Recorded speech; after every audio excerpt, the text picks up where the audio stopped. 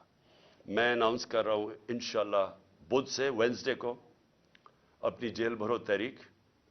میں اپنی ساری پارٹی کو آج کہہ رہا ہوں کہ تیاری کریں.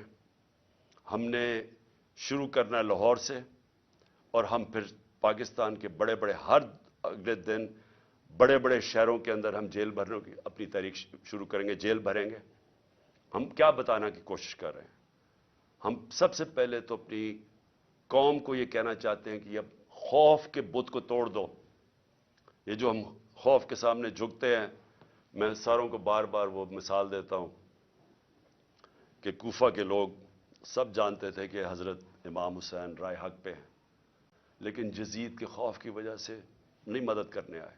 اور وہ غلام وہ آج تک جب تک دنیا رہے گی وہ پچھتائیں گے، ادھر کے لوگ پچھتائیں گے کیوں نہیں ہم کھڑے ہوئے. اور اسلام کی تاریخ کا سب سے بڑا سانیہ ہم نے ہونے دیا. وہی آج حالات ہیں. آج بھی پاکستان کے اندر ہم ڈرے، یہ ڈراتے ہیں ہمیں. جس طرح فرعون کی سے ڈر کے وہ سارے لوگ غلام بنے ہوئے تھے جب حضرت موسیٰ آئے اور انہوں نے کوئی اس کا سامنا کھڑا ہوا. آج بھی یہ کوئی آپ اپنے ذہن سے نکال دیں کہ یہ جو ہمیں ڈراتے ہیں نا کہ ہم آپ کو جیلوں میں ڈال دیں گے. اور میں خاص طور پہ وہ سارے لوگوں کا شکریہ ادا کرنا چاہتا ہوں جو جب ان کو پتہ چلتا ہے مجھے جیل میں ڈالنے آ رہے ہیں تو سارے یہاں آ جاتے ہیں اور ساری رات میں ان کی آوازیں سنتا ہوں اور نعرے سنتا ہوں. تو میں ان کا شکریہ ادا کرنا چاہتا ہوں. لیکن میں ان کو بھی سب کو کہنا چاہتا ہوں کہ دیکھیں، یہ ہمیں کوئی یہ جو جیل سے ڈرا رہے ہیں، ہم جیل بھر دیں گے. ان کے پاس جگہ ہی نہیں ہوگی جیلوں کے اندر. لیکن یہ تو نہیں ہوگا کہ جیل کے خوف سے یہ ہر قسم کا ظلم کریں اس ملک پہ، چوروں کو اوپر مسلط کر دیں، چور پھر ہمیں ڈرائیں جیلوں سے، عوام کی کمر توڑ دیں مہنگائی سے. ان کے پیسے باہر پڑے ہیں، ان کو فرق ہی نہیں پڑتا، ڈالرز میں ان کے پیسے پڑے ہیں. قوم کی یہاں بیچارہ تنخواہ دار طبقہ آج کیسے گزارا کرتا ہوگا؟ یہ اب اس سے پہلے یہ جو ابھی انہوں نے مہنگائی کی، اب یہ جو منی بجٹ دیا ہے، اس سے پہلے اگر آپ کی پچھلے 1 سال پہلے آپ کے بینک میں، بلکہ اپریل میں 10 مہینے پہلے آپ کے بینک کے اندر آپ کی تنخواہ تھی، بینک نے آپ کی تنخواہ ماہانہ 30,000 تھی، آج صرف وہ 20,000 رہ گئی ہے. یعنی آج صرف وہ 20,000 کی چیزیں خرید سکتے ہیں. اور اب ایک اور مزید طوفان آ رہا ہے مہنگائی کا. جو آج مہنگائی ہے، آج کی شرح میرے خیال میں 30-32 تھی، آج اس سے بھی اوپر چلی گئی ہے، 38-39 پہ چلی گئی ہے. اس کا مطلب یہ مزید مہنگائی ابھی اور بڑھے گی. تو ان کو تو فرق ہی نہیں پڑتا کیونکہ ان کے پیسے باہر پڑے ہیں. اور ڈالرز کا مطلب کہ ان کے پیسے پاکستان کے مقابلے میں اس میں اضافہ ہو رہا ہے دولت میں. کیونکہ ہمارا جس طرح روپے کی قیمت گرتی رہی اور مہنگائی بڑھتی جا رہی ہے تو روپیہ کم چیزیں خریدتا ہے، لیکن کیونکہ ڈالرز میں ہے وہ ڈالر زیادہ چیزیں خریدتا ہے. تو ان کو کوئی نقصان نہیں ہو رہا. یہ جو ملک میں اس وقت عذاب آیا ہوا ہے مہنگائی کا.